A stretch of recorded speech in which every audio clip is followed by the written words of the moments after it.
When the smug teacher got schooled by a real expert. My 11-year-old daughter, Maya, is completely obsessed with marine biology.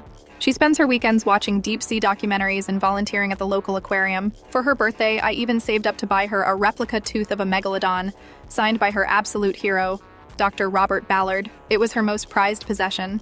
But things went downhill fast when her science teacher, Mr. Vance, started a unit on ocean ecosystems. He confidently told the class that the blue whale is the only creature in Earth's history to ever reach over 100 feet long. Maya, being the sweet nerdy kid she is, politely raised her hand. She explained that recent fossil discoveries actually proved certain prehistoric sauropods, and even some ancient marine reptiles, grew significantly longer than 100 feet.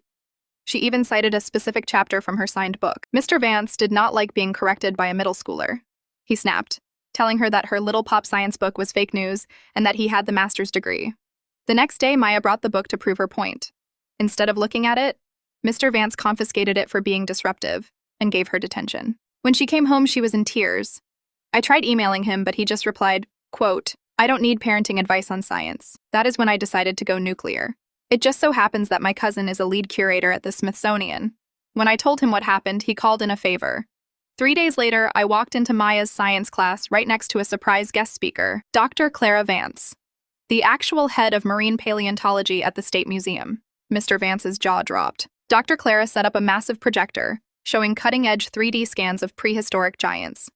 She gently explained to the class how older textbooks often carry outdated facts. The principal, who I had invited along, stood at the back of the room, watching Mr. Vance turn a bright, furious shade of red. Before leaving, Dr. Clara looked straight at Mr. Vance and asked for Maya's book back. He had to hand it over in front of the entire class. Not only did Maya get her book back, but Dr. Clara added her own signature right next to the original.